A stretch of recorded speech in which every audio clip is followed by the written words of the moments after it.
Today I'm gonna show you one opening that you need to master to beat everyone from 500 to 2000. You don't need to learn thousands and thousands of theoretical lines, you just need to understand the key concepts and ideas I'm gonna demonstrate, and then you're good to go.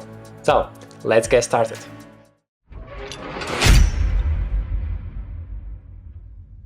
What's up, chess player? Welcome to the Journey to Get Master, the place where you can improve every single aspect of your chess game. I'm gonna play the Philidor Defense, the best possible opening against everything, very universal, yet very solid, has so many different ideas, against a stockfish of level starting from 500 up to 2000, and you're gonna see why it's such a powerful opening.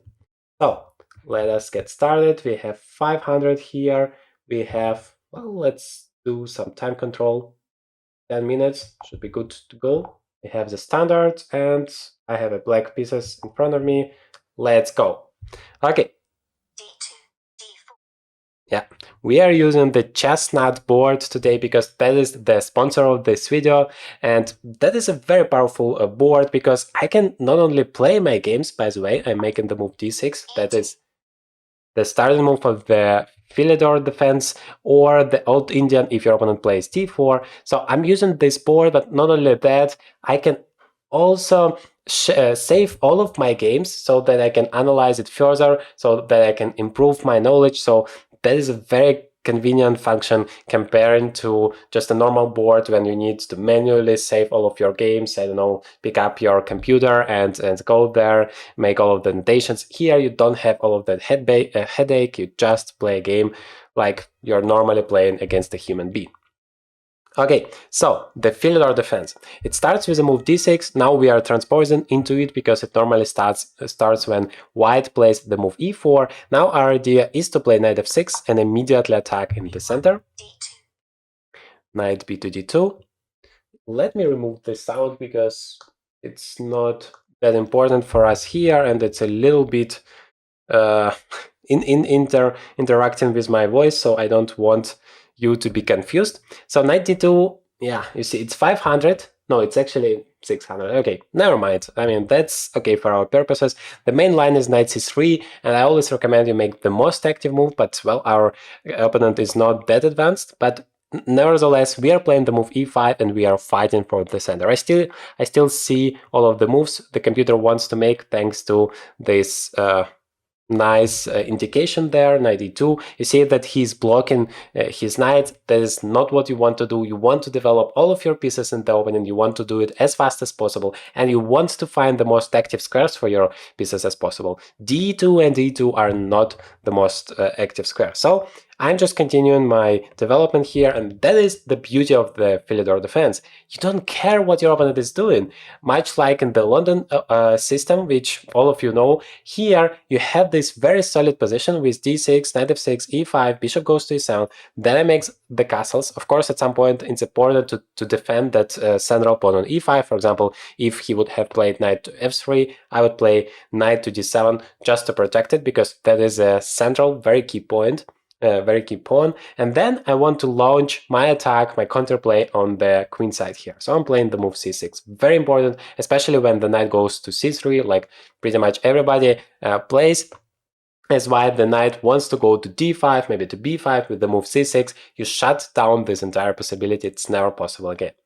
Okay, well, I'm not gonna spend too much time on this 500 level or 600 level because it's not like the opening is that important this level. It's like if you don't blunder your pieces, if you make sure you watch out for your opponent counterplay, and if you use your active opportunities, which are checks, captures, and threats, basically you're good to go. But still, if you have a one, you don't need to learn tens of different openings, just one, but you understand the ideas very good, you're absolutely good to go against such an opponent.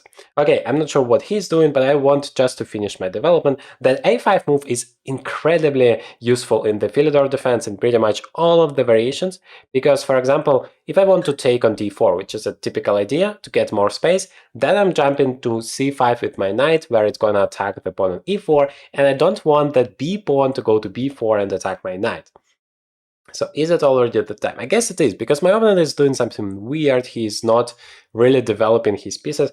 I might actually even play d5. That is another idea. Like normally your opponent plays so good that he doesn't allow you to play d5. But if you have such a chance and you can just attack him in the center immediately, I would do it because we want to fight for the center. Center is the most important part of the board. You see he's playing f3, which is absolutely not a great thing because now we are ready to expose him, ready to attack. So his king is still in the center. Our king is already safe. We are leading in terms of the development because he is making a lot of moves with the pawns. Don't make a lot of moves with the pawns, develop your pieces instead. So if I have such a situation, we must use it, because otherwise if we wait a little bit more, then he's gonna play bishop g2, he's gonna play castles, and he's good to go. So we need to use exactly this momentum to create huge threats for him. So we are starting with taking on d4. I was planning for him to take it back, then I'm gonna play bishop c5, I'm gonna attack him, and then he's not gonna be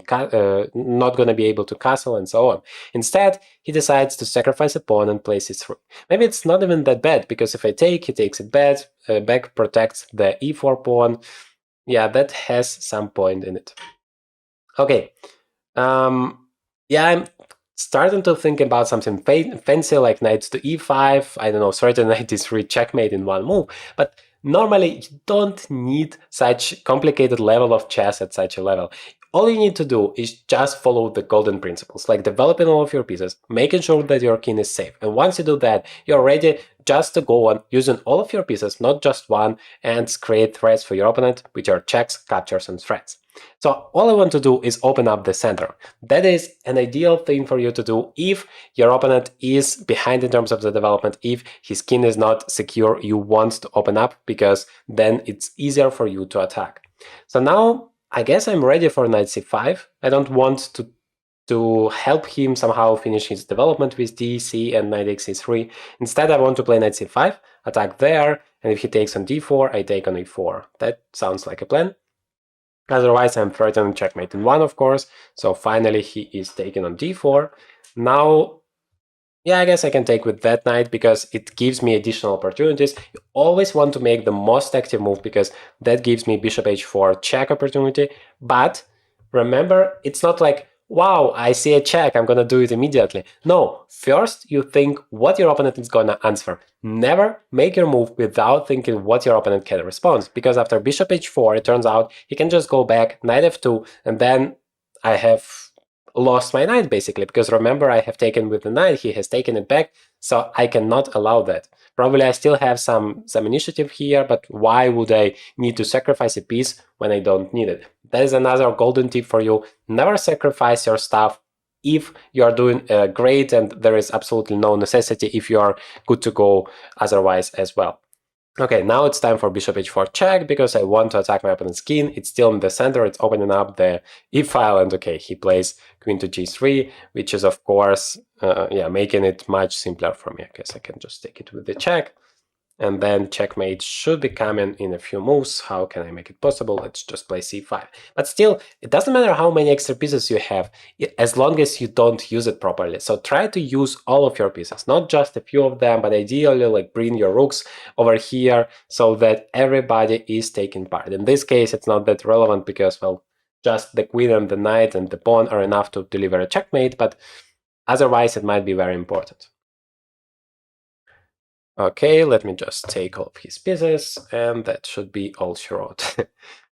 Right, queen takes, goes to e2, it's time for me to take, party time! Queen f2, checkmate. Let's proceed with 800 level.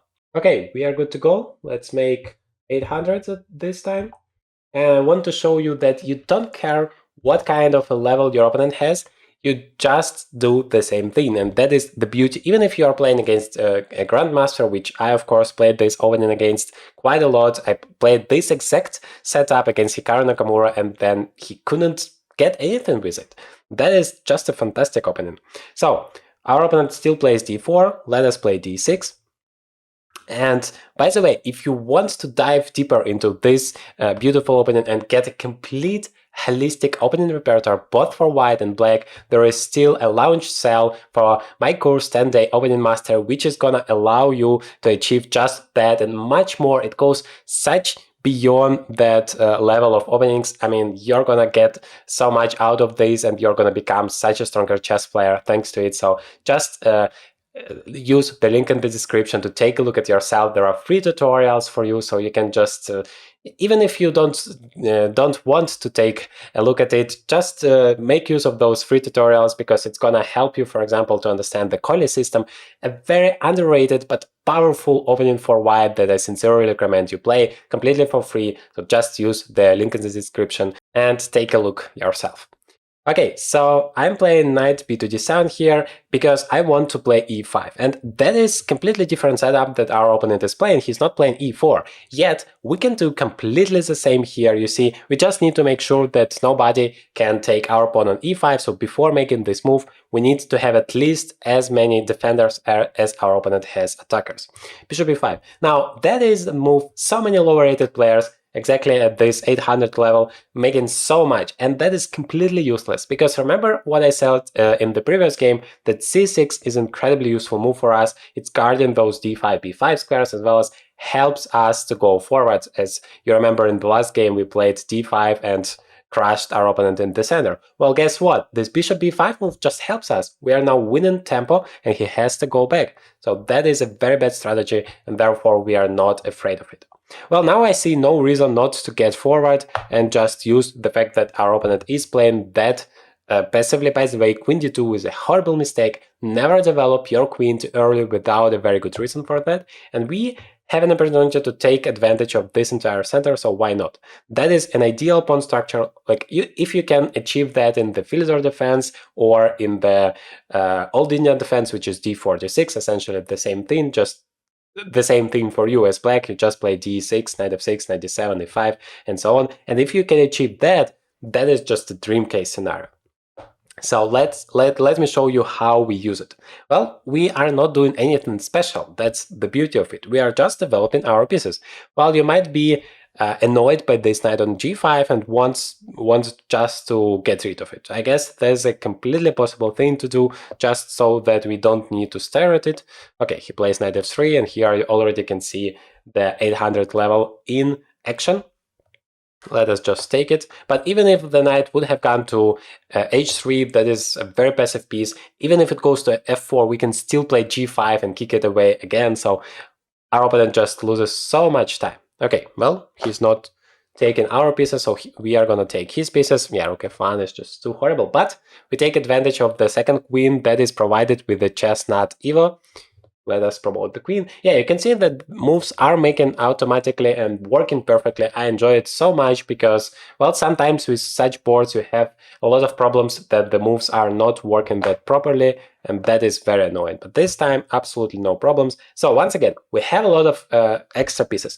We need to make use of it. So I just want to develop all of that. I play knight b6 with a tempo. By the way, move with the tempo is always incredibly useful, because you are doing what is useful for you anyway, and you are forcing your opponent to go back, and that would cost him a tempo, and so we are basically attacking for free.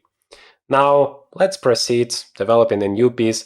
All I want to do in every game, I mean, I understand I could play queen to d6 and maybe try to checkmate my opponent immediately as early as possible, but that is not my goal. My goal is to teach you those golden principles that you should always follow. And to do that, I don't need to give a checkmate with my only queen, using the fact that my opponent is playing poorly. Instead, I want to bring all of my pieces and show you how actually you should play chess. So bishop g4. Every time your opponent makes a move, try to understand what is the idea of his move. He has played queen to f3. Well, what is the threat? And you take a look at checks, captures, and threats. And queen f3 was attacking the bishop on h3, so I played bishop g4, and now my opponent is plundering the queen, so I can just take it. Okay, and then we continue in the same manner. We connect all of the pieces into the attack. Now just my rook on a8 is still not taking part. Hopefully I can do that. No, he's not even taking it back. Okay, let me bring it to d3 so that I'm ready to deliver a checkmate, hopefully. Well, not yet. I wanted to play queen takes d4, of course, using the pin. Let's bring more pieces into the attack then. Knight d5 goes away. Knight e4. You see, the more pieces you use, the more difficult it is for your opponent to survive, basically. And also a very good tip, if you have a lot of extra pieces, just feel free to exchange as much stuff as possible, because it helps you to, like, if you have 10 pieces against 9 pieces, that is an advantage, but not such a huge one. If you have just 1 piece against 0, well, you are good to go, because you're gonna destroy your opponent immediately, and that is what I'm executing now. And finally, just for educational purposes, I can connect my last piece into the game. That is the golden situation I always teach you to follow. Okay, let me take it with the queen. So I use my queen as well. For example, here, I could connect it into the attack. The more pieces you use, because what's the point of having an extra rook, for example, if it stands on a8 and it's not participating in the game, right? So that is exactly what you should be aiming for, and now using all of the pieces, I deliver a checkmate. Let's continue with 1100 level. Okay, we are all set up. Let's go on with 1100. So e4, we play d6. So now finally we have the proper Philidor defense. Starting with the move e4, yeah, but come on, you're 1100. Why don't you watch Journey to Grandmaster channel? You would have known that you don't need to develop your queen too early. But we don't care, we just develop our pieces. In this case, if you directly can play e5, there is no pawn as attacking us, so we can do it straight, not wasting time with anything else, and then we are just continue. You see, I'm using the one and only setup here. You don't need to learn and master anything else. Of course, you need to watch out for your opponent's counterplay, whether he's attacking your e5 pawn, whether you need to protect it one more time or not, but in general, should be good to go with the setup, no matter what your opponent is doing, even if he is playing something very weird like that. c6, as always, very important move, h3. Well, I believe now we are already ready for d5. Like, whenever we have an opportunity to play d5, and our opponent can't do anything about that, well, we have enough defenders, so he cannot capture it, then we are fighting for the center. And you remember, center is the most important part of the game, so every time we have a chance to grab it, to take control of it, we, of course, must go for it. Queen goes to g3. Yeah, seems like our opponent wants to deliver a checkmate, but the e4 pawn is just hanging. Well, he's attacking the e5 pawn, that is also true. We can just directly take the e4 pawn, or we can play d4 first, just pushing the knight away, and then we have knight takes e4 opportunity. I pretty much like it because it opens up the position. It's a move with a tempo once again. There is a very important difference between move with a tempo and so-called hope chess that so many laureated players are doing, and hopefully you are not. Hope chess is when you are making a move that is creating a threat for your opponent, but that is absolutely not useful. For example, in my case, that would be knight h5. That move, just attacking the queen on g3, hoping that my opponent is gonna blunder it. But it's not useful for me to bring my knight to the h5 square. That's why I would never do that, and I never recommend you do that. Instead, d4 is also creating a threat, attacking the knight, but at the same time, it's a very useful move for me, grabbing more space in the center. So that is a huge difference. My opponent is blundering that knight, and we are taking advantage of that. Now I just wanted to open up the e-file somehow, so that I can take advantage of the fact that my opponent is there on e1, and while my king is already secured on g8. Okay, yeah, I guess, yeah, knight d7 is also fine. I mean, I want to develop as many pieces as possible as fast as possible, so that is exactly what I'm trying to do. And I believe here I can already take on e4 because he cannot take, he can't take back because of these e-file problems. Yeah, he's not doing that. Bishop c5 seems like the next move to create a threat, or just bishop f6. As long as I create threats, everything works, but bishop c5 seems like a more dangerous threat for him because f2 pawn is incredibly important. Okay, knight takes f2, maybe he has queen takes c5, and then knight takes c5, rook takes d8, rook takes d8, king takes f2 in the end of the day. So always, it doesn't matter if you think your position is completely winning, just think whether your opponent has something afterwards. Once again, never make a move without thinking what your opponent can do. But what I can do is just take bishop takes f2, and now knight g3 is a horrible, horrible threat for him, just winning the queen. He's kind of protecting against that, but I can still do that and win the exchange. Let me see if I have something better. I have also some discover attacks here, but, well, my queen is also hanging there. Yeah, let me bring a new piece, queen b6. I like this move because I'm going away from the pin. I'm preparing some discover attacks against the queen, And I'm protecting all of those pieces, which also can be very, very useful for me. Yeah, maybe just knight c5. Yeah, he does have one idea here to attack the f7 pawn, and I need to be careful with it, because if I'm not, I might be checkmated. Well, a way to deal with that would be to play knight f6, but somehow feels pretty passive. Knight to e5, the problem is the e4 knight is hanging. Okay, I do play knight f6, because that feeds into what I'm doing. I want to develop all of my pieces, and that way my rook would also be developed. I guess I'm fine with exchanges. Once again, if you have extra material, if you have a huge advantage, feel free to exchange material, because it's gonna help you win faster. Okay, not taking it back, so I'm gonna just take on it too. And now knight g3 or knight c3. What is a faster way to deliver checkmate? He does have f3 square still. I guess knight g3 makes more sense. Also, if I play knight c3, I'm opening up his bishop. Why would I do that? But just knight g3. Because, of course, f2 bishop is still protected. Okay, he goes to d2, and he checks. You always and always start with a check, but bishop e3 doesn't give me anything. I do have knight e4, but that would block my rook, and he's gonna hide. Well, actually, if he's gonna hide on c1, then I'm gonna take.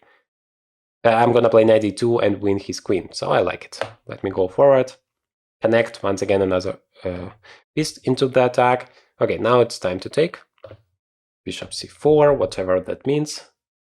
Yeah, I guess it's time, once again, finishing my development. That is always and always your goal. Like, even if you just don't think about the result, if you're somehow on 1000 rating, if you religiously would focus on the development in every single one of your games, and just make sure that you always achieve your goal, namely bring all of your pieces into the game, I guarantee you're gonna achieve so much with this one strategy. Of course, it's always very, very useful to check whether you have some threats, whether your opponent have created something dangerous for you. That is always like blunder check, checks, captures, threats. Follow this formula to find all of the best moves, both for you and your opponent, and you're gonna be good to go. Okay, anyway, bishop e1 is a checkmate here, and we have won against 1100 rated opponents. So let us continue with 1400 with the Philidor defense.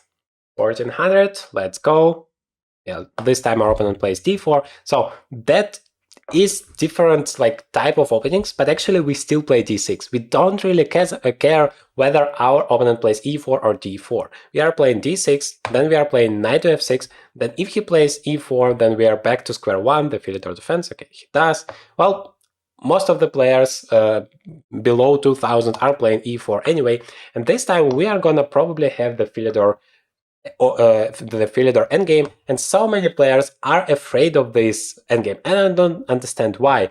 Remember that you don't really care that your king is in the center once the queens are off the board, because there are no checkmate ideas anymore, so you are not afraid of that. Here, very important, if he plays knight f3, we need to protect it with the bishop. If we play knight d7, then we are going to have troubles with the f7 pawn, because he's going to play knight g5, we protect it, and then bishop c4, and we no longer have any pieces to protect it. Whereas if we play bishop d6, then we always have rook to f8 to protect that pawn once again.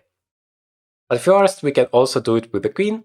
I guess there is nothing saying against king to e7. Knight d5, we can always exchange it. And if knight goes to g5, that is the advantage of the move bishop d6, because now we can play rook f8. And remember, you're never afraid of knight f7 or bishop f7, because two pieces are stronger than the rook, much stronger, and the pawn doesn't compensate that. Okay, well now our perfect move, c6. Remember, in the Philidor defense and all of these setups, it's always a golden move, because it makes sure that he doesn't have the control of those squares, and it helps you to create your counter chances. For example, I was ready to play b5 and just attack my opponent, but he is now going back on his own, but I can still b5, I can still play that, why not? h4.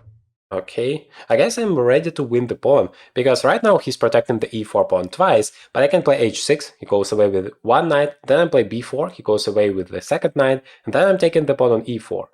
Why not? I mean, if you can win a pawn and get away with it, you should go for it. Okay, he's not worried about this knight anymore. I am happy to take it. I'm very greedy. Like if I can get extra material without any punishment, I'm normally going for it. Okay, rook d6, king takes, bishop c5, no threat, I can just take it. So I want to go forward and play knight g4. Because once I have extra material, I want to exchange more stuff so that it's simpler for me to convert my advantage, especially ruining my opponent's pawn structure, especially exchanging the knight for a bishop. So now I have two bishops advantage. That is always very, very cool. This pawn is hanging, I don't want to lose it, so very simply, I just go away with it. Rook f1, hoping to create one threat against this f7 pawn. That doesn't work because I have enough defenders, but anyway, I want to develop my bishop, and that is another defender for this pawn. So if you are wondering, while I'm here converting my extra piece advantage in this Chestnut board, this is called Chestnut Evo.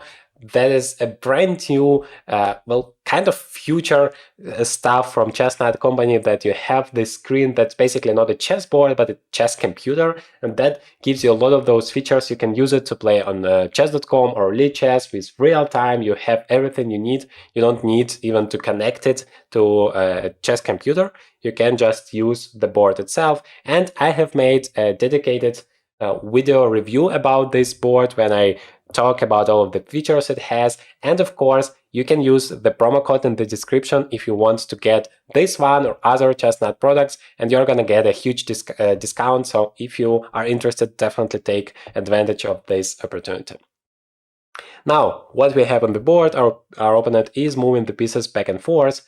So I guess it's time for me to attack. Once again, notice it doesn't matter whether it's endgame or opening. The most important thing is I have developed all of my pieces, and now I'm good to go. Yeah, let me just, I don't know, I can bring the bishop first, I can bring the rook.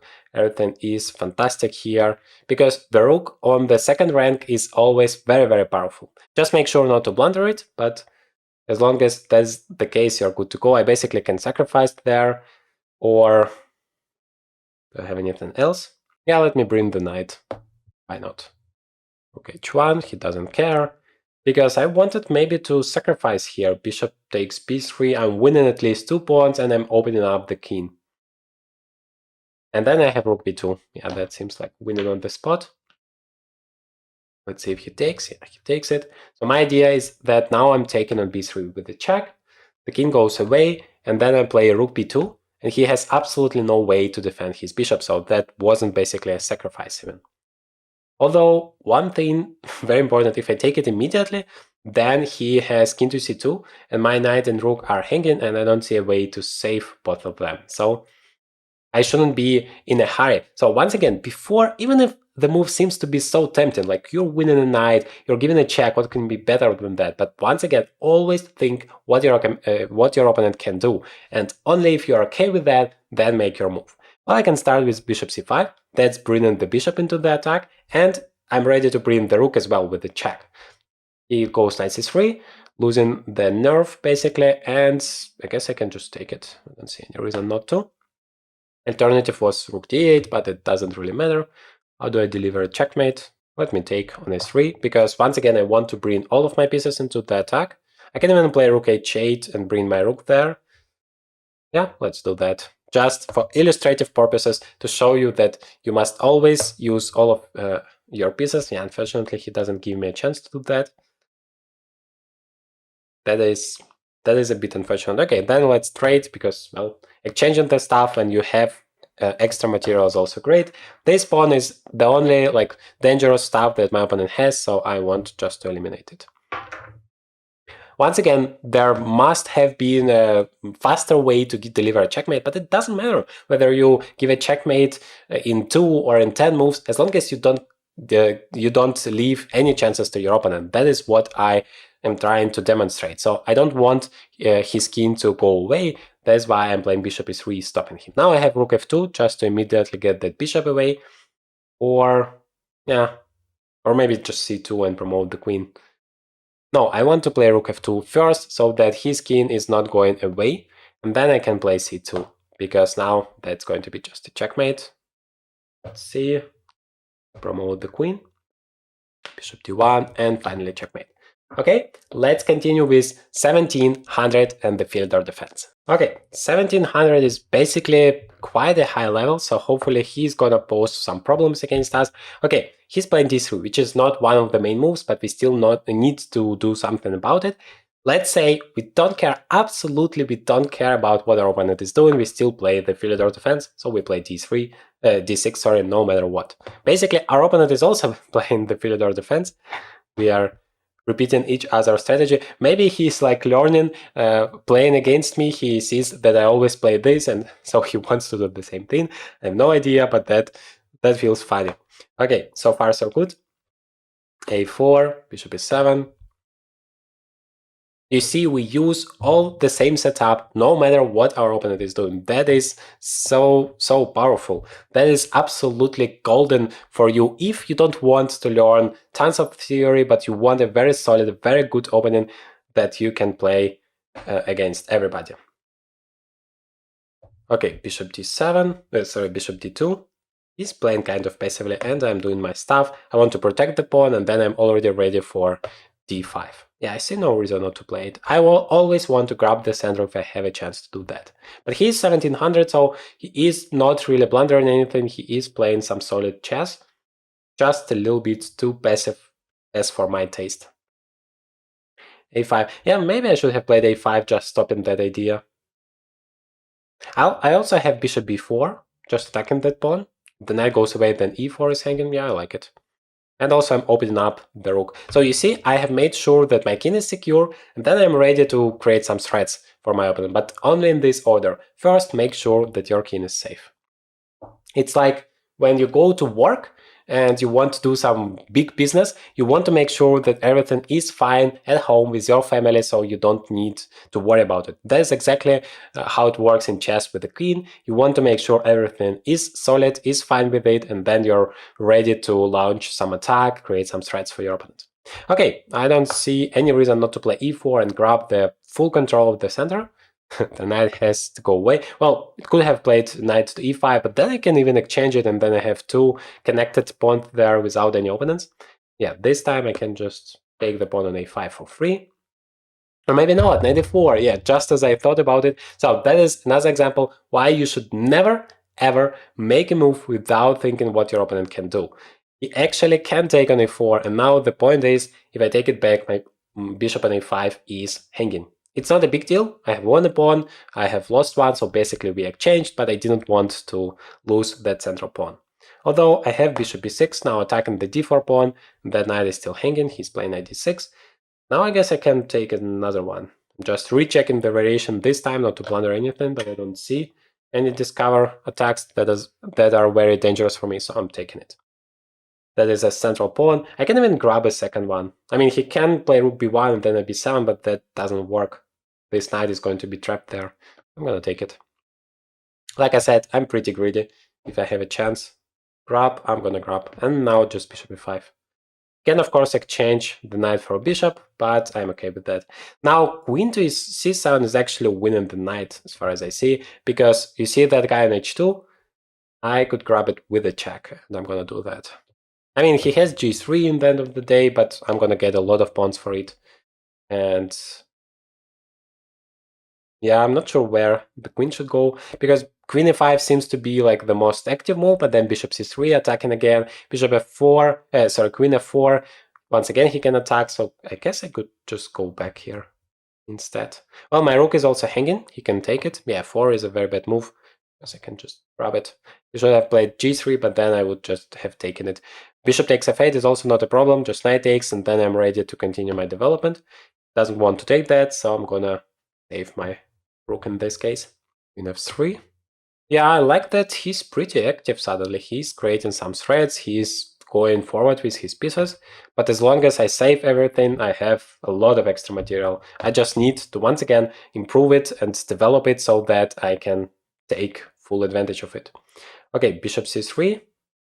Do I need just to exchange and then knight e5, knight takes d3? He does have one idea to take on f6, and somehow I just don't want to exchange the knight for a bishop.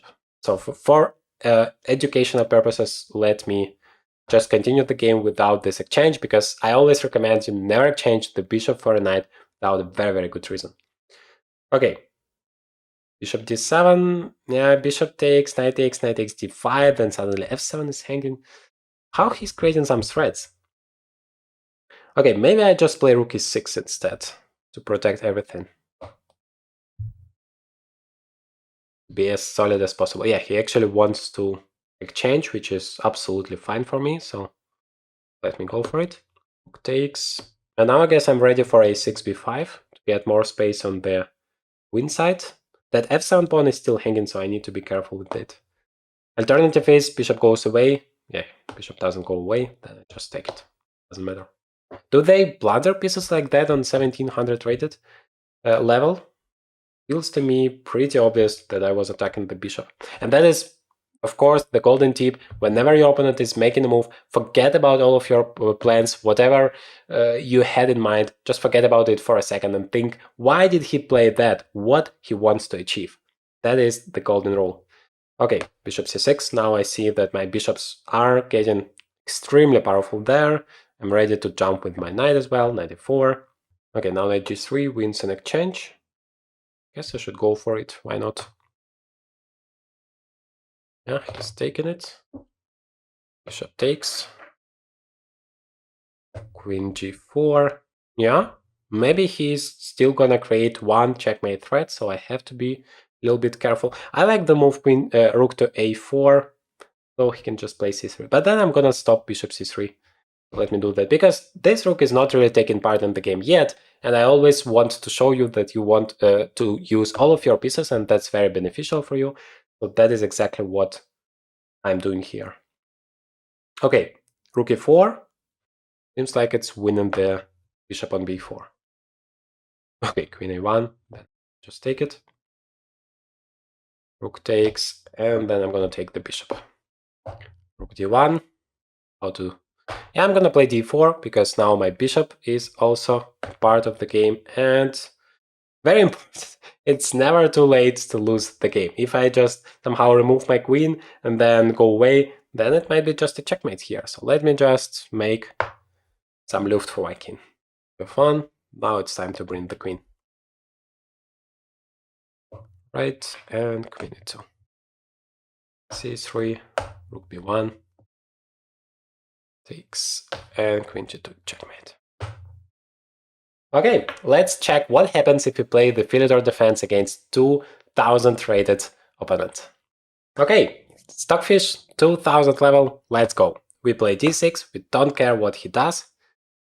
Very plain, d4. Okay, so this time seems like we are not gonna have the Philidor, unless he plays knight c3. Okay, he's not doing that. That is called Old Indian defense. But you don't care about the titles, you just care about the plan, about your setup, and that is the same. We just play e5. If he takes, whenever your opponent takes on e5, that's absolutely fine, because he's exchanging the d4 pawn, which is very active, against this pawn on d6, which is not active at all. So now we are taking it back. Now we don't have any disadvantage in the center anymore, and he's also opening up our bishop. Well, we don't really want to play bishop c4, c5 at least yet, because he's gonna push b4 and we need to go away. Yeah, maybe we can play e4 immediately, but that is a very fancy stuff. We don't need it. We just want to play normal chess. Yeah, I'm choosing between bishop d6. Bishop d6 seems to be very reasonable, because that is a very solid move. That's all we need just to protect that pawn and finish our development. You don't need anything fancy. I just want to demonstrate to you that you can play this opening with this setup in mind, and then you're good to go. You don't need to learn some fancy stuff.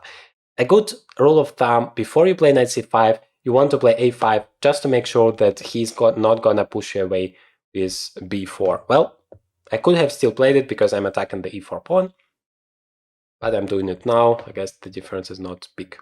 And the move c6, as you remember, always, very important move, just to make sure d5 and b5 are covered. Okay, he's still gonna go on with b4 idea. Well, he's 2000, so he's supposed to show some ideas, but I guess I can just block it all the way with the move a4, and then he's absolutely hopeless in terms of this b4 plan.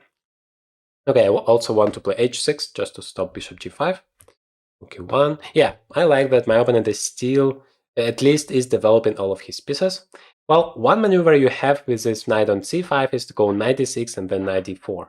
But I guess it's still not time for it because I want to finish my development. You remember, you always want to bring all of your pieces into the game. At h4, there's an idea to jump to f5.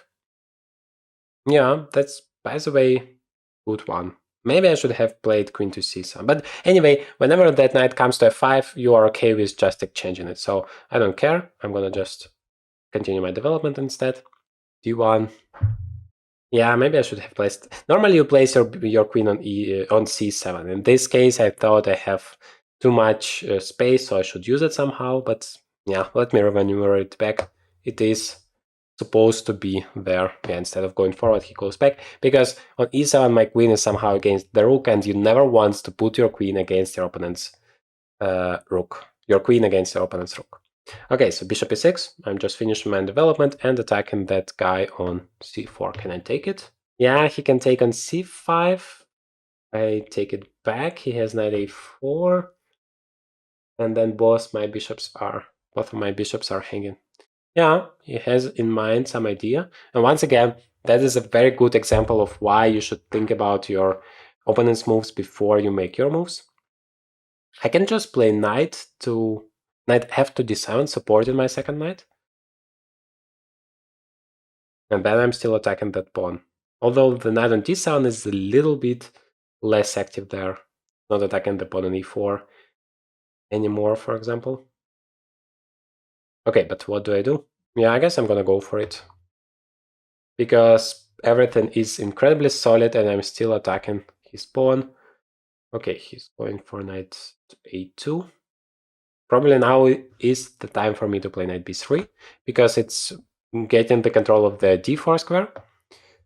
And I can also continue with bishop c5. I want to really fight for this square. That is a key one. Okay, bishop b3. Kind of missed that, but I almost never am afraid of that exchange, bishop against the knight, because now I'm going to have two bishops advantage. And that advantage is huge for me. Of course, you need to use it properly. In this case, I can just transform it into an extra pawn, basically, because I can take on e3. Now, if he takes with the queen, then I'm taking it with I'm taking the c4 pawn with my bishop, winning it. That could be perfect, but if he would have taken with the pawn, then he would completely destroy his pawn structure. That is also fine for me. Okay, just go back, because b3 is protected. Okay, we have an extra material, so what do? Right, we exchange the pieces, so queen goes to b6. So you see, you don't need to do anything really fancy in this Philidor defense or Old Indian defense. You just follow your setup, and then you have your counterplay on the queen side. That is an overall plan. You normally play b5, a5 to achieve that. a5, as you could have seen, very important idea, and also knight c5. Knight on c5 is very powerful. By the way, let me go and do that again. e3. Well, that might be a little bit dangerous there. Let me bring my rook. Yeah. I mean, I thought maybe he can go away with the knight, then create a pin there, but first of all, I always have knight a4 or knight d7. It's not dangerous for me. And also, I wanted to create some counter threat, which I'm doing now with rook to d3. You always want to activate all of your pieces. That's what I'm doing with rook a to d8. Now notice that all of my pieces are taking an active part in the game. Okay, how do I proceed from here? Now I have a huge advantage in terms of the space, so I have to use it somehow. Maybe I just relocate my queen to the d file. I can do that via rook d7 or maybe rook d6. Not sure which is better. Rook d6. Queen goes to e2, because now I want to play queen d8. Triple my major pieces along the file, attacking the knight. Because exchanging everything should be good for me.